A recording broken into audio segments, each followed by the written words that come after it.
Welcome to the Tech Simple podcast. Independent insights into the latest AV technologies, as well as tips and best practices to optimize AV solutions for modern workplace and learning environments. Here are your hosts, David and Jonathan from Konnectus AV Consulting.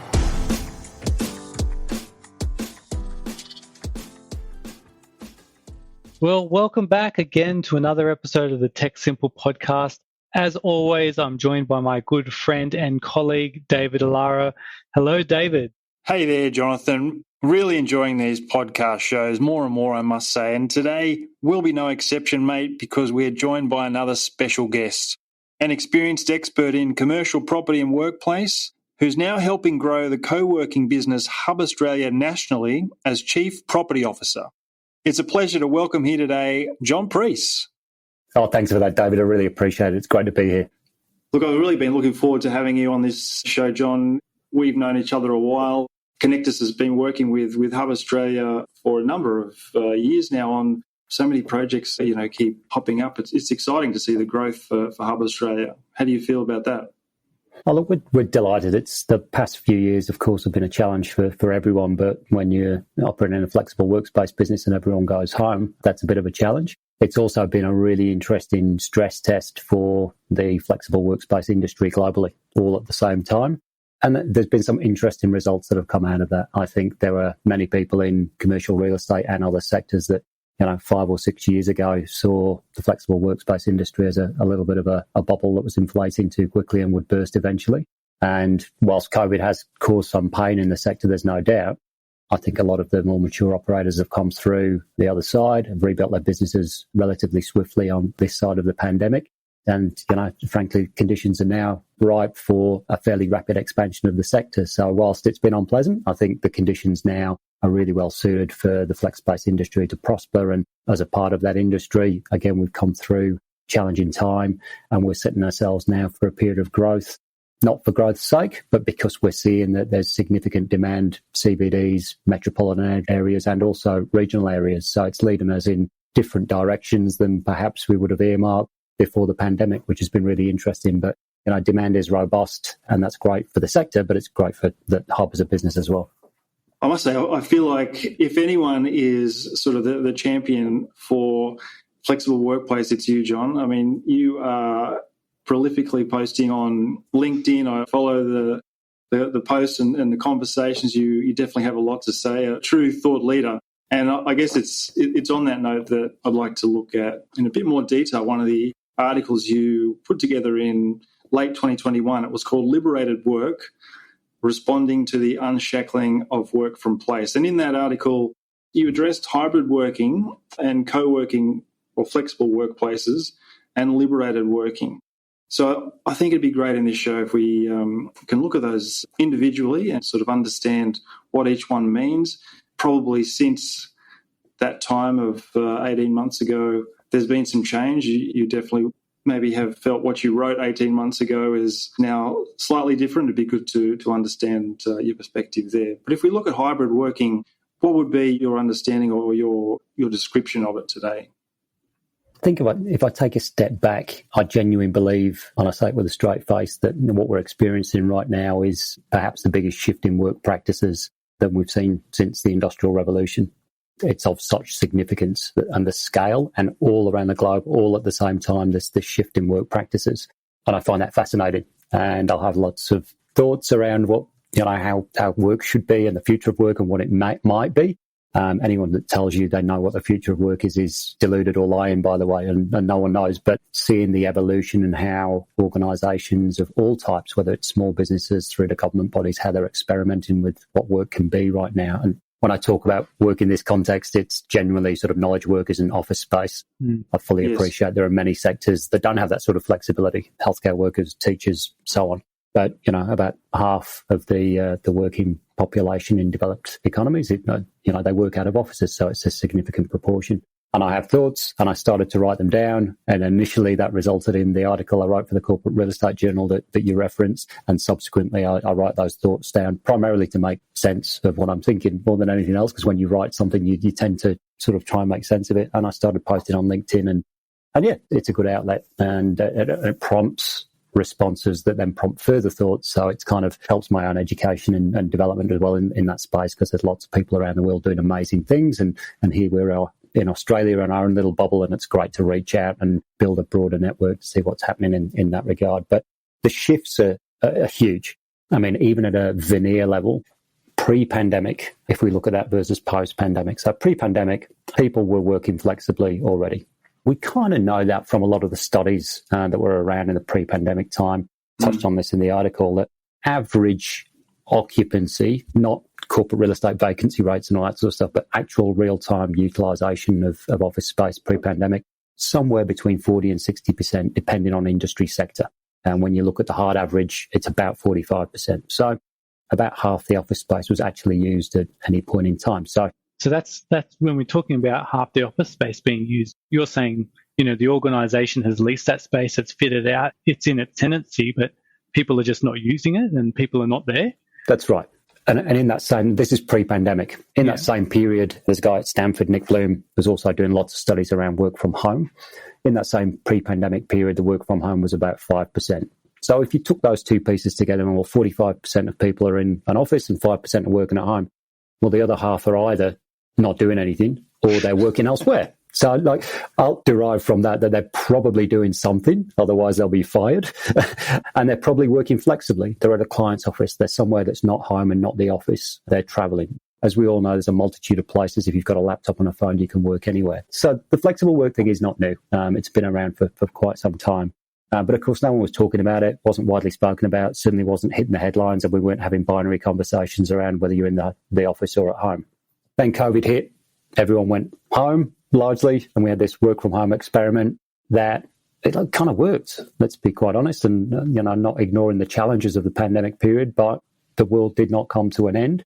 A lot of organisations actually prospered during that time. A lot of organisations suffered, but largely the work from home experiment worked. The technologies were in place to support that remote working, as to be expected, because flexible working was already a thing. Now, other side of the pandemic, of course, everyone is now talking about what's the future of work, working from home versus working in the office. It's always a binary conversation, of course. It's one or the other, which is nonsensical, but that seems to be the headline grabbers. So true, yeah.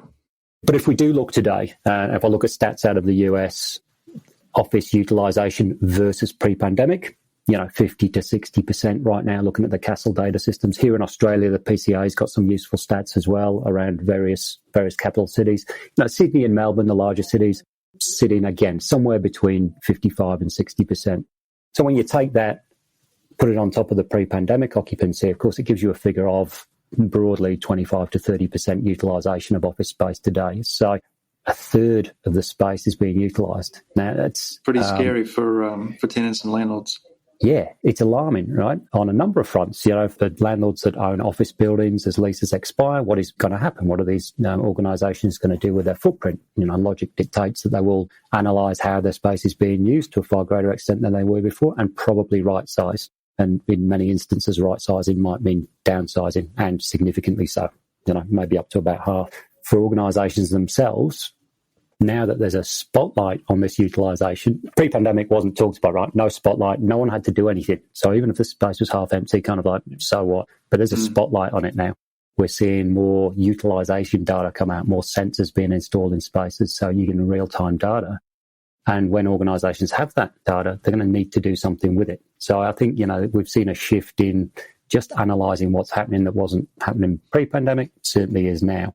And of course, lots of people working flexibly, whether it's home or elsewhere, is irrelevant, but the office is a component, but there are lots of other spaces. The workspace now is a network of spaces and not a singular space. So what is the office, and what does it need to become in order to attract people to come to it? And when they come, what are they doing in that space? Because it'll be different to how it was before. I think the notion that people go to an office to sit at a desk Monday to Friday, 9 till 5 is definitely dead. But I don't think the office is dead. I think the utilisation is going to be different, and there's going to be different activities in that space. And that's going to need physical changes and also service level changes in office space moving forward in order that people want to go there.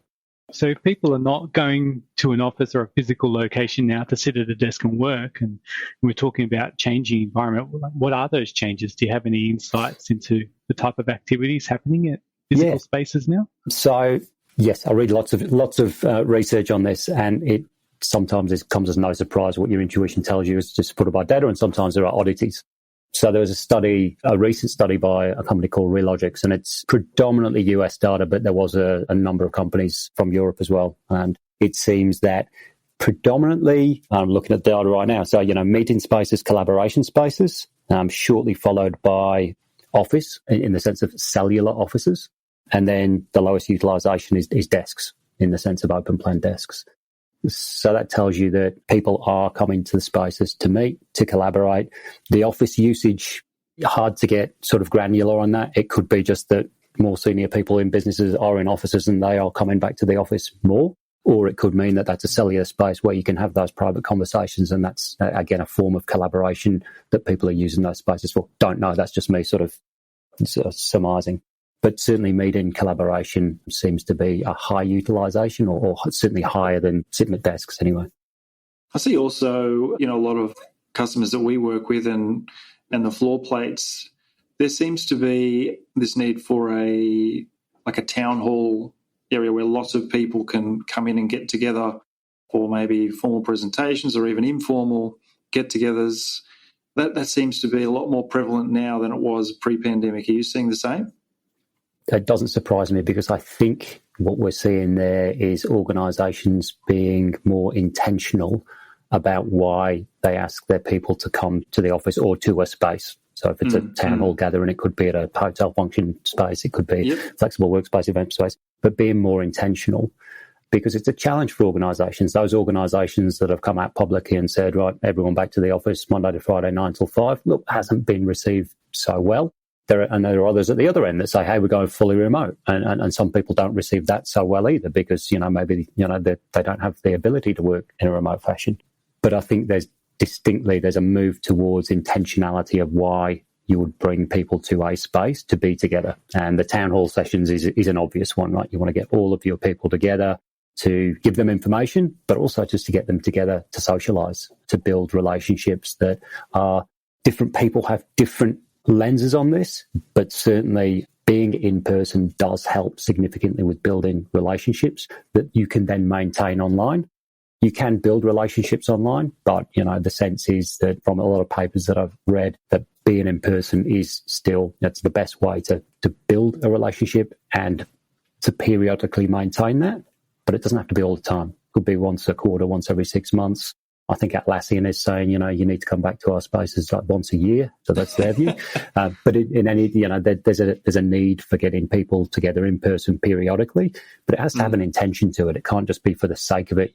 The organisations that say, oh, look, we've leased 10,000 square metres and it's on a 5-year lease, therefore we have to use it. Can you all come back, please? Well, that's not a compelling reason for anyone to go to a space. There needs to be a genuine reason for that, being amongst colleagues, collaboration, or perhaps because there is a certain technology for their job that they have to go to that space in order to perform. But there needs to be a reason for that. And for an organisation to mandate people to come in, then there needs to be intentionality. So the town hall thing is an obvious one where you want to get the broader group together. You probably want to disseminate some information in person, but importantly, you want to let them socialise and build those relationships that will help them as individuals get their jobs done, but also will help their teams and will help the organisation, because this flexibility thing is not all one way. It's not all about the individuals doing what they want. They do work as part of a team and they work as part of an organisation. So the flexible work has to support the individual, the team and the organisation. So there's 3 components to that.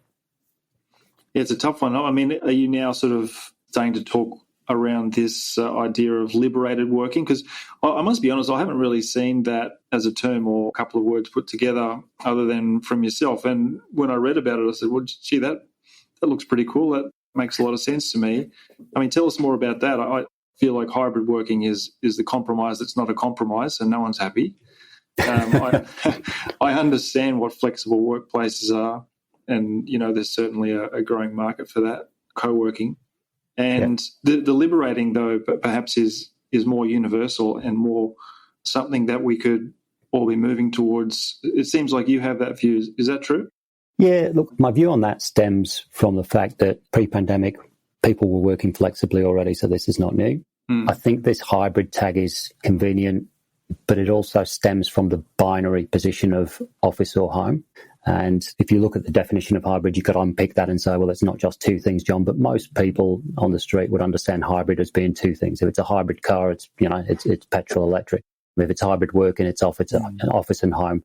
And I think it's become quite a universal term just to deal with the fact that we're working at home and office. But my perspective on that is that there's far more to flexible working than just the home and the office. And again, just look back to the pre-pandemic, the figures then, let alone the figures now. We know that people were working elsewhere than home or office. And that's where my mind started to go down the path of, okay, well, what does the workspace look like if it is a network of spaces? And how do individuals use that network of spaces, and how does an organisation support them in the use of that network of spaces? And when you strip away a lot of the words, it comes down to choice. It's providing an individual with choice and saying, hey, we're going to support you in this network of spaces, whatever that might look like, and going to give you the choice to go to these spaces and places to perform your best on a given day, week, month, year. Because as we all know, there are different factors that will lead us to different spaces. The town hall, when we're getting a team gathering, a focused work, yes, you might stay at home if you've got the luxury of a quiet area at home, or you might need to go to another space, a library space, a co-working space to get that focused work done if you don't have those conditions at home. There'll be other times when you're seeing clients, you're working in a client space. You might find yourself between two client meetings and you find a hotel lobby to go and work in. So there's this network of spaces that support individuals in what they need to achieve. And my notion of liberated work is that that's kind of where we're headed to, as opposed to this notion of a hybrid home office. There are your two choices. There's nothing else, with no support from an organisation to develop a network of spaces and work in a different way. So liberated work is not sort of, just letting people run around and roam the countryside and do their own thing, but it's supporting them in being, in maximising the productivity at a personal and a team and an organisational level. So for me, the hybrid thing right now is necessary because there's a lot of organisations are just wrapping their heads around, well, what does it mean? How do we implement it? Is it 2 days in or 3 days in? And there's a lot of sort of horrible structure being placed around that's kind of, we'll call it hybrid working because it's flexible, but it's not flexible at all because you've got to be here Tuesday, Wednesday and Thursday and you can do what you want on Monday and Friday. Like, that's not flexible. But I think it's necessary for organisations to work out the steps that they need to take to support people to work more flexibly before they can transition through hybrid into this more liberated work environment where they can then turn their minds away from the immediate challenge of post-pandemic. What does the office look like? How do we transition the office into collaboration space? How do we support work from home through to supporting people develop a network of spaces? And ultimately, I hold a view for some workers and not all by any stretch. There's a proposition that the workspace could become salary packaged. Turn back the clock, 40 years, organisations used to give people company cars and then kind of quickly worked out that they're not a fleet management organisation, so they just gave people an extra bit of salary to go and sort their own car out. Next thing was mobile phones, and organisations would hand those out and then quickly worked out it was all too hard because John wanted an iPhone and David wanted a Samsung and Jonathan's still on the BlackBerry. But so there's some money, go sort your own phone out. I see organisations doing the same thing with laptop and tablet hardware now because for the same reasons, people have got personal preferences. And it's not beyond the realms of doubt that an organisation could say, hey, we've got an amazing branded HQ venue in the city for when you want to come in and meet your colleagues and clients. But there's an allowance. Go and sort your own workspace out beyond that, whether it's a co-working space or whether you're investing in fitting out a space at home. Use a salary package and element of the workspace. It all comes back to, I think there's the choice, yes, but also the extreme personalisation that we've all got used to in every part of our lives now. We're here to talk about technology, and technology is a prime one of that. The three of us may have the same smartphone handset as an example, but I can almost guarantee without even knowing that we're going to have them set up in different ways with different apps. Even in organisations where IT department has really tight reins, like some of the banks, for example, really tight reins on hardware and what applications could go on there, you can guarantee that every individual that works in that organisation has got their desktop set up in a different way to support the way they do things. So this personalisation is paramount. And that partly is why I think that because people are used to that in every component of their lives now, they expect that from their workspace as well.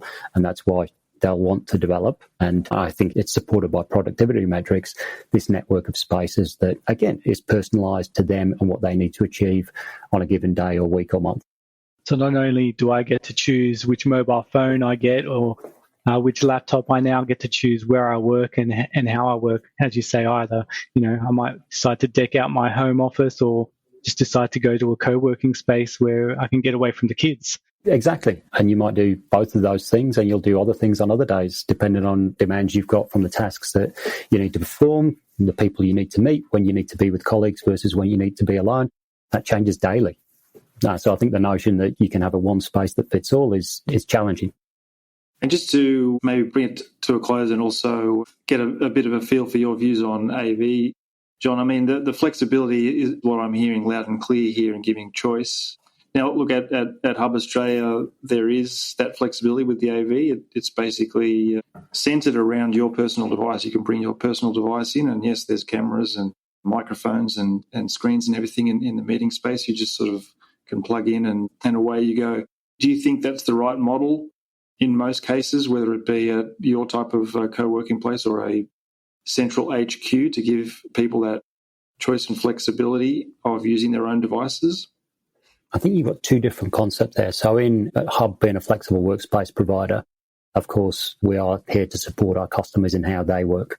And we could have, in the location I am now, we've got, close to 800 individual customers, and we don't have any say in the technology that they use, none at all. So there could be people that are, just as simple as just, video conferencing. There could be people who are using Zoom, Teams, Google Hangouts, GoToMeet, Webex. The hardware that we provide for them to do that VC has to support all of those things. In our corporate headquarters at the other extreme, the corporation, the organisation can, to an extent, dictate what that platform is and set themselves up for that platform. So an organisation, for example, that uses Microsoft Teams, as many corporates do, would set up a space for Microsoft Teams because that's what they will dictate that their employees use. Now, whether that's right, wrong, or indifferent is another question. Oh, but that's the question, John. That's the question, you see. Yeah. Look, for me, we very used to supporting people using what they personally feel is best for them. And that's what we do. We can't dictate to our customers the platforms they use. So we've got to be software agnostic, and we've got to provide really good quality hardware for them to connect into. So bring your own device for us, entirely normal.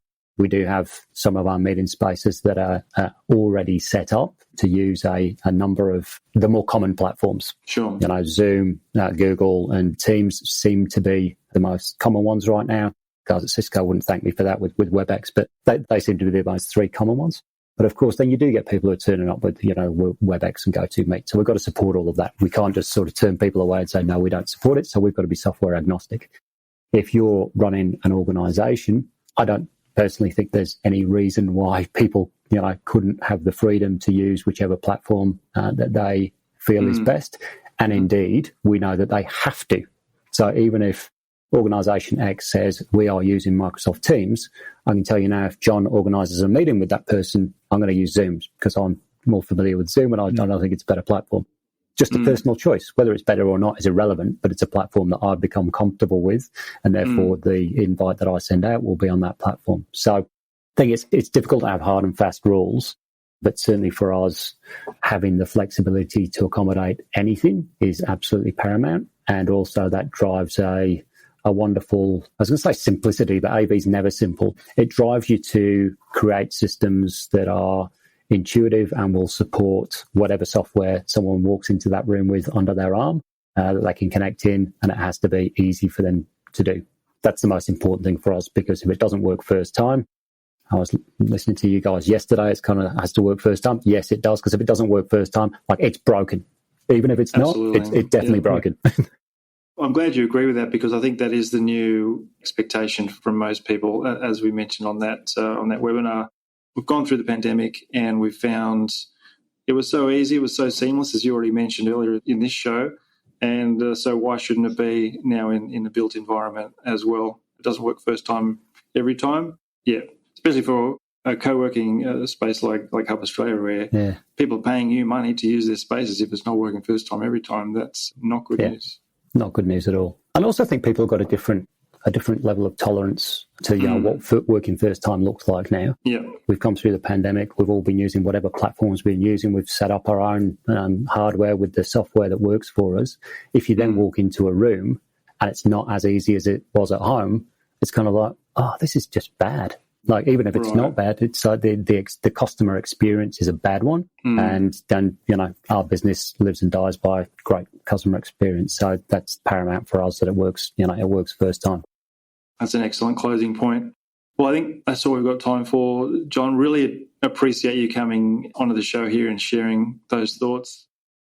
Thank you for listening to this episode of the Tech Simple podcast. To like, share, or discover more episodes, head over to Spotify. If you'd like to talk to us about AV in your workplace or learning environment, book an initial discovery call with David or Jonathan at konnectus.com.au.